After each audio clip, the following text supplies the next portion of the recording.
हम सभी को अपनी जिंदगी में आगे बढ़ने के लिए किसी प्रेरणा की जरूरत होती है। हम सभी किसी को अपना आदर्श मानते हैं और उसके जैसा बनने की कोशिश करते हैं। बहुत सी कंपनियां बर्कशायर हाथवे को अपना आदर्श मानती है। बर्कशायर हाथवे के सीईओ का नाम है वॉरेन बफेट। अगर आप बिजनेस में इंटरेस्ट रखते हो तो आपने इनका नाम जरूर सुना होगा। ये दुनिया के सबसे बड़े इन्वेस्टर माने जाते हैं। वे इस समय 88 साल के हैं और बहुत सारे लोगों के लिए प्रेरणा का काम करते हैं। तो आखिर उन्होंने बर्कशायर को इन ऊंचाइयों तक लाने के लिए क्या क्या काम किए हैं, वो क्या राज है जिन्होंने उनकी इस कंपनी को इतना कामयाब बना दिया कि अब उनके ना रहने पर भी यह कंपनी आराम से चल सकती है। इन किताब में हम इन बातों को जानने की कोशिश करेंगे। किसी कंपनी के कामयाब होने में वैल्यूज का क्या महत्व है, बर्कशायर हाथवे के काम करने का तरीका क्या है। तो चलिए जानते हैं इसके बारे में।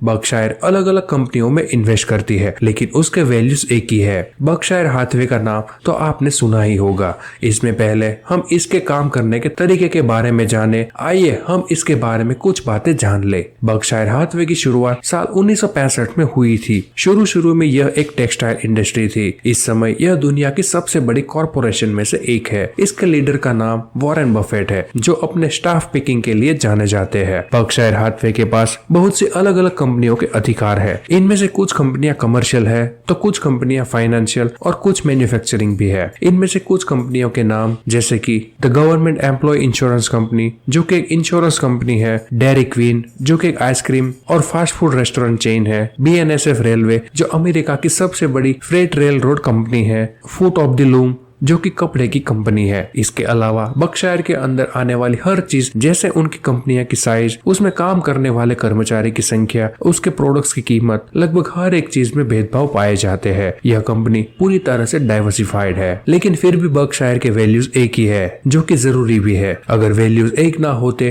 तो इतनी सारी कंपनियां और इतने अलग अलग पुर्जे कभी भी एक कंपनी के अंदर काम नहीं कर पाते। आइए हम इन वैल्यूज पर एक नजर डालें। इसकी सबसे पहली वैल्यू है कंपनियों से लंबे समय तक पार्टनरशिप करना। इस कंपनी में जो कंपनियां लंबे समय के लिए इन्वेस्ट करने आती है, उनका खूब स्वागत किया जाता है। समय के साथ बर्कशायर इन कंपनियों से एक परिवार जैसा संबंध बना लेता है। बर्कशायर सिर्फ पैसे कमाने के लिए काम नहीं करती, यह दूसरी कंपनियों से अच्छे रिश्ते बनाती है, जो कि इसका साथ लंबे समय तक देती रहती है। बर्कशायर के कामयाब होने के पीछे उसके इसी कल्चर का हाथ है। बर्कशायर अपने वादों को पूरा करता है और हर काम को गंभीरता से करता है। जैसा कि हमने देखा, बर्कशायर के अपने कुछ वैल्यूज है जिसके दम पर वो टिका हुआ है। बर्कशायर के हर अक्षर से उसकी एक वैल्यू की पहचान होती है। आइए हम एक एक करके उन वैल्यूज को समझने की कोशिश करते हैं। पहला है B, बजट। बर्कशायर अपना बजट करने में माहिर है। वो अपनी कीमत को कम से कम रखने की कोशिश करते हैं ताकि वो अपने ग्राहकों को सस्ती और अच्छी सर्विस दे सके। इसमें उसका मकसद सिर्फ पैसे कमाना नहीं होता। एग्जाम्पल के लिए आप जैको को ही ले लीजिए, जो कि बर्कशायर की कार इंश्योरेंस कंपनी है। वो अपनी कीमत को कम से कम रखकर अपने ग्राहकों को कम प्रीमियम देती है, जिसकी वजह से ज्यादा ग्राहक इसकी तरफ आकर्षित होते हैं। इस समय यह अमेरिका की दूसरी सबसे बड़ी कार इंश्योरेंस कंपनी है। E,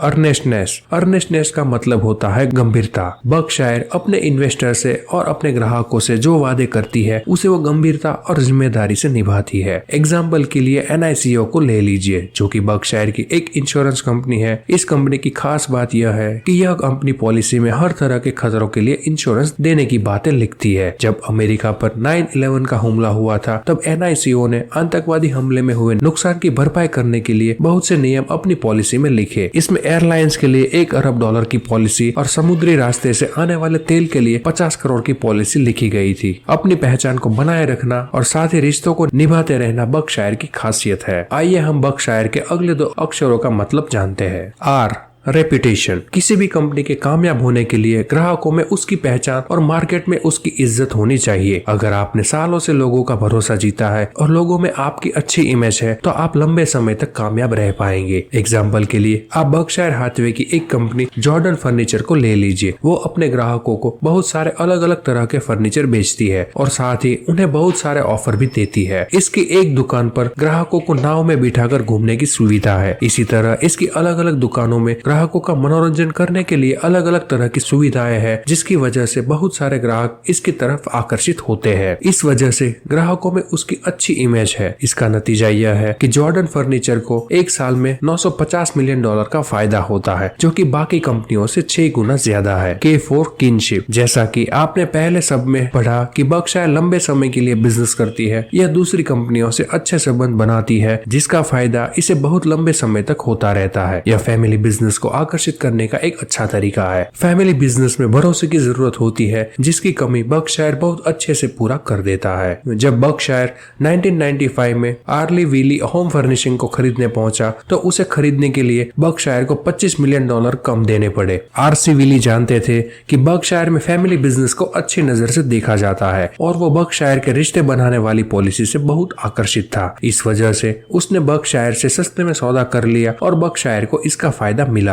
बर्कशायर में खुद से शुरुआत करने वाला एंटरप्रेन्योर की मांग है। जिन लोगों ने खुद से कंपनी शुरुआत की होती है वे एक अच्छे मैनेजर और वे एक अच्छे एंटरप्रेन्योर साबित होते हैं। उन्हें पता होता है कि मुश्किल वक्त में फैसले कैसे लेने हैं और किस तरह से कंपनी को डूबने से बचाना है। इसलिए बर्कशायर के एस का मतलब होता है सेल्फ स्टार्टर, यानी खुद से कंपनी की शुरुआत करने वाले लोग। बर्कशायर के बहुत सारे एंटरप्रेन्योरों को हॉर्टिगो एल्गर अवार्ड मिला है। यह अवार्ड उन लोगों को दिया जाता है जो मुश्किल वक्त में कामयाबी हासिल कर लेते हैं और इसमें से एक एंटरप्रेन्योर का नाम है एल्बर्ट। 16 साल की उम्र में एल्बर्ट ने अपना हैमबर्गर स्टैंड खोला और उनसे होने वाले फायदे से वो अपने फ्लाइट लेसन करता था। बाद में उसने एक पायलट ट्रेनिंग स्कूल खोला जहां पर लोगों को वर्चुअल रियलिटी के जरिए रूटीन पैटर्न और इमरजेंसी ड्रिलिंग की जानकारी दी जाती थी। सेल्फ स्टार्टर की मानसिकता को अपनी कंपनी में अच्छे से बैठाने के लिए बर्कशायर अपने कर्मचारियों को इस तरह से मैनेज करता है जिससे उन्हें किसी मैनेजर की बहुत कम या बराबर जरूरत पड़े। इस तरीके को हैंड्स ऑफ अप्रोच कहते हैं, जो कि बर्कशायर के एच का मतलब है। बर्कशायर की हर कंपनी अपने आप से काम करती है। कंपनी को अलग अलग भागों में बांटा गया है और सारे भाग अपने काम के लिए जिम्मेदार होते हैं। कंपनी के 90% फैसले जूनियर मैनेजर लेते हैं। अगर उनके पास कोई ऐसी समस्या आती है जिससे वे खुद नहीं निपट सकते हैं तो ही वे उसे सीनियर मैनेजर के पास लेकर जाते हैं। इस तरह से काम करने पर कर्मचारी जिम्मेदारी लेना सीखते हैं। वे ज्यादातर मुश्किलों को खुद से सुलझाने की कोशिश करते हैं और इससे कंपनी अपने आप से काम करने के लायक बन जाती है। अलग अलग एंटरप्रेन्योर बर्कशायर में इसलिए काम करते हैं क्योंकि यहाँ पर वे अपने हिसाब से काम कर पाते हैं। उन्हें यहाँ आजादी मिलती है और साथ ही बर्कशायर के साथ काम करने पर उन्हें बहुत फायदा भी होता है। समझदारी से काम करना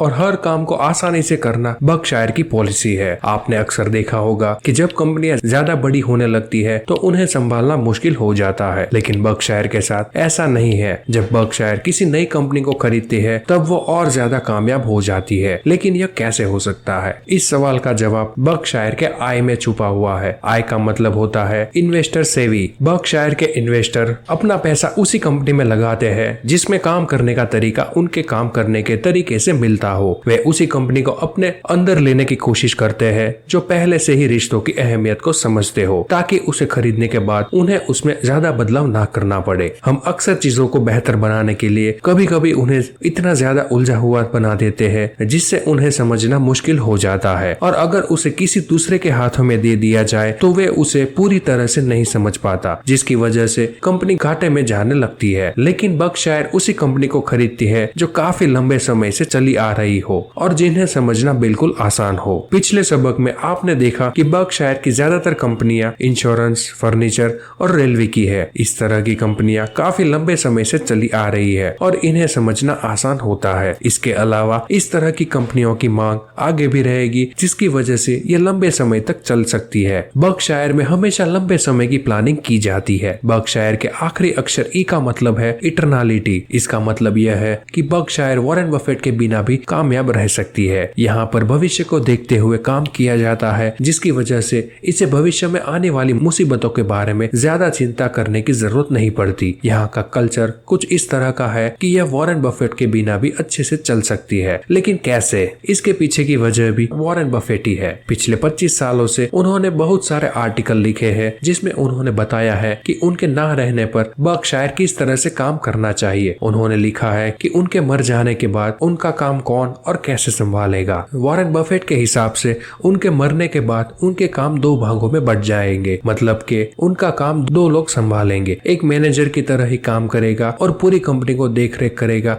और दूसरा इन्वेस्टमेंट की बातों पर ध्यान देगा। बफेट ने बताया है कि जो उनके बाद उस कंपनी की जिम्मेदारी संभालेगा उसे बर्कशायर के कल्चर से प्यार होना चाहिए। वो एक ऐसा व्यक्ति होना चाहिए जो यहाँ की सभ्यता को बनाए रख सके। इस तरह की खासियत रखने वाले सबसे अच्छे व्यक्ति है फ्रैंक प्रैंक, जो कि मेरमोन ग्रुप के सीईओ है। उसके पास 40 साल का अनुभव है और वे बफेट की जगह लेने के लिए सबसे सही उम्मीदवार है। इसके अलावा इन्वेस्टमेंट का काम संभालने की जिम्मेदारी टॉड कॉप्स और टेड वेस्लर ने ली है। इन दो व्यक्तियों के पास भरपूर काबिलियत है और पिछले कुछ सालों में उन्होंने इन्वेस्टमेंट के मामले में बफेट को भी मात दे दी है। लेकिन वॉरेन बफेट जिस तरह से काम करते हैं और उनके पास जिस तरह की काबिलियत है, उस तरह की काबिलियत का दूसरा व्यक्ति ढूंढ पाना लगभग नामुमकिन है। जब किसी नई कंपनी को खरीदने की बारी आती है तब कंपनी के वकील और अकाउंटेंट उस कंपनी को परखने में हफ्ते लगा देते हैं, जबकि बफेट 1 मिनट के अंदर ही मौके का फायदा उठा लेते हैं। कम समय में बेहतर फैसले लेने में उन्हें मात दे पाना बहुत ही मुश्किल है। इसके अलावा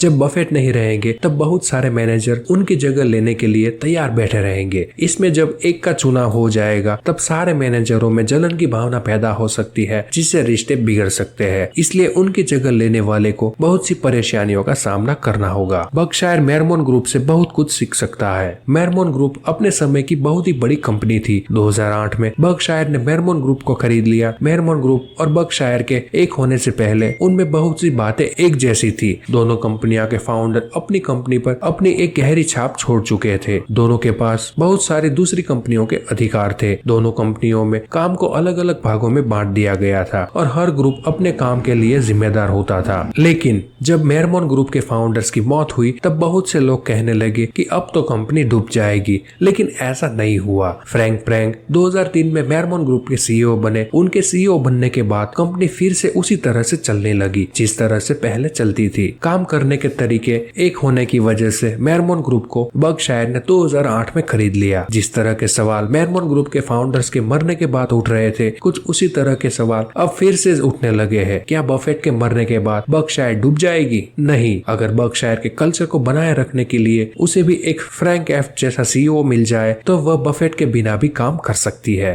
जब तक बर्कशायर के पास उनका कल्चर है तब तक उसे किसी बात की चिंता करने की जरूरत नहीं है। कुल मिलाकर बर्कशायर हाथवे दुनिया की सबसे बड़ी कॉरपोरेशन में से एक है। इसके कामयाब होने के पीछे ज्यादातर हाथ वैल्यूज का है। अपने बजट पर ध्यान देना, जिम्मेदारी समझना, रिश्ते बनाना, फैमिली बिजनेस को महत्व देना, सेल्फ स्टार्टर की मानसिकता को अपनी कंपनी में लागू करना, कंपनी के अलग अलग भागों को आजादी से काम करने देना, समझदारी से काम करना, अच्छी कंपनियों में अपना पैसा लगाना और लंबे समय तक की प्लानिंग करना इसके कामयाब होने की वजह है। अपनी कंपनी को वैल्यूज पर चलाइए।